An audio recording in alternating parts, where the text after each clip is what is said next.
Badly behaved. Good afternoon. It's 12 o'clock. John Beattie on BBC Radio Scotland. Now today, and we'd love your text on this, we will discuss plans to give British troops and veterans stronger legal protection against prosecution. We know that things need to change. It's an absolute outrage and it's just nothing but a witch hunt. Why the behaviour of some payday lenders has been called unacceptable. We're letting them know what we think is going wrong, how they are not treating people fairly, and then it's their responsibility to learn from those decisions that we issue. Have you heard of modern monetary theory? And we'll talk about the documentary featuring legendary darts player Jocky Wilson. And also, should soldiers be protected from prosecution for killing people in action more than 10 years ago? News, comment and discussion on the top stories of the day. John Beattie on BBC Radio Scotland. Yep, your texts are welcome, 80295. Now, the Defence Secretary, Penny Mordaunt, is proposing new laws to protect serving and retired military personnel from repeated investigations into alleged offences while they were on active duty. The exemption won't apply to Northern Ireland. And earlier I spoke to Suzanne Fernando, the Justice for Northern Ireland Veterans Scotland spokesperson. Last Saturday we had a parade and protest in Glasgow. Now the police confirmed that we had over 900 on that parade, with a further 100 non-marchers attended, John, and as we passed by, that there was a constant sound of applause and support from the crowds, and it really melted our hearts. So to see the support that we have from the general public as to the way our veterans are being treated and dragged through the courts with this ridiculous witch hunt, enough's enough. It just needs to stop. Something needs to be done. Now, our group has given those of us who served in Northern Ireland, who served in Operation Banner, one voice. Now, we've all come together, including civilians, women, their families have all come together to support this. And it's allowed us to show our complete disgust, basically, at the betrayal that, we're faced at the hands of our politicians just now. Now, veterans like Dennis Hutchins, who will be joining us on Saturday morning, is travelling all the way up from Plymouth. Now, this man is 77 years old, John. He's in very, very poor health, and he's, as you know, been charged with attempted murder from the incident in Northern Ireland 42 years ago, and he's been proven innocent twice. Now, despite his poor health and living so far away, he's still determined to come up here to Glasgow, stand with us, thank everyone for the support, but like I say, and you mentioned others, Dennis is not alone. Now, what is happening is directly in contradiction to what the Prime Minister herself personally promised. Now, she was asked, actually, during a recent debate, if she could inform people like Dennis and anyone else going through this exactly what she has done and what she's doing to end this process. Now, she replied by saying she has been clear about Northern Ireland's past and that it clearly isn't working well for anyone, but she continued to state the obvious facts we're all very aware of, like the 3,500 that died during the Northern Ireland conflict, and that the majority of them were murdered by terrorists. Now, she herself admitted, John, the system needs to change for better outcomes, but as we know, it's simply not good enough. So do you think then the soldiers who served in Northern Ireland have been let down? Massively let down, and that's why we're continuing with our protests and with the groups. Now, you have not just people like Dennis, people like myself who've got poor health. We're all coming together as we march around these parades like a walking chemist, because we're all in pain, we're all suffering, but we know that things need to change. It's an absolute outrage, and it's just nothing but a witch hunt. Now, the government need to do something about that. They need to stop ignoring us. They need to tear up the Good Friday Agreement. They need to apologise to each and every one of our veterans being put through this witch hunt, and they need to put terrorists back in jail where they belong. All right, well, that was Suzanne Fernando, Justice for Northern Ireland Veterans Scotland spokesperson. Let's talk to defence analyst Christopher Lee. Hello, Christopher. Good morning. You surprised by what she says? No, I'm not at all surprised what she says, and it's a view that's held by an enormous number of people that have served, people that haven't served. It's sort of across the whole United Kingdom. You hear this very similar things said. You've got to remember a few things, that the soldiers, mainly soldiers who went to Northern Ireland, were taking part in a thing called the aid to the civil power. In other words, they were being called up by the government to go and maintain peace in that country, that province. But the problem was, it was a civil war. Now, you'll not find many lawyers who will be able to sort of stick that one, but that's what it was. It was a civil war, in as much that people were taking arms against each other, people with the same backgrounds and the same identities, and that made the whole thing exceptional.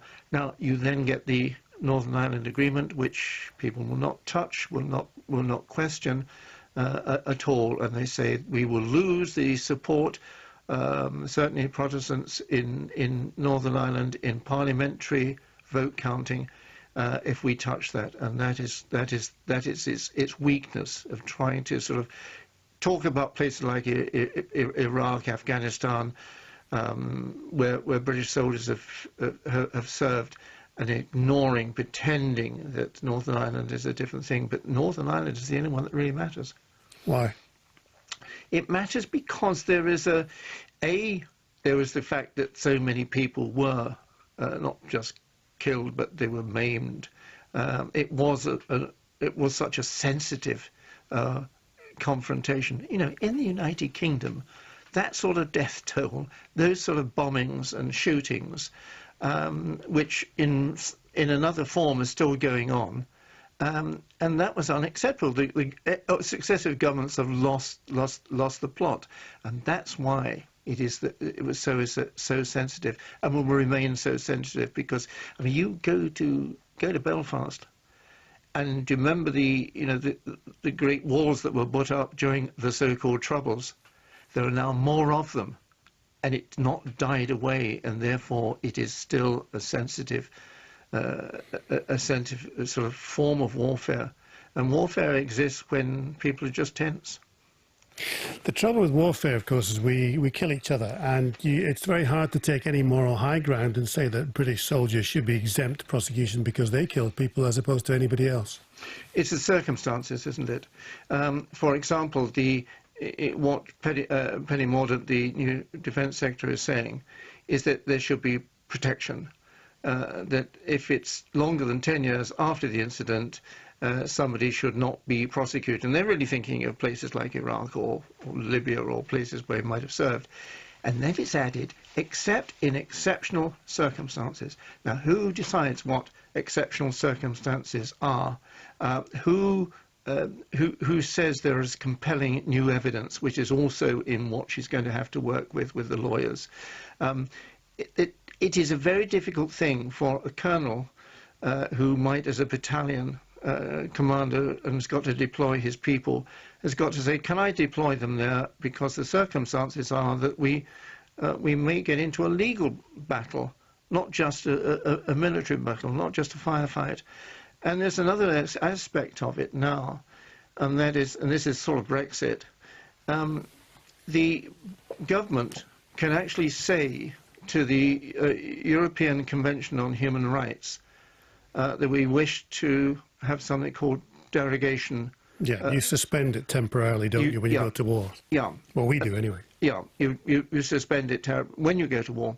But the point is, what can you do when you've got a political argument like Brexit going on? It's not in people's minds how you do this sort of thing.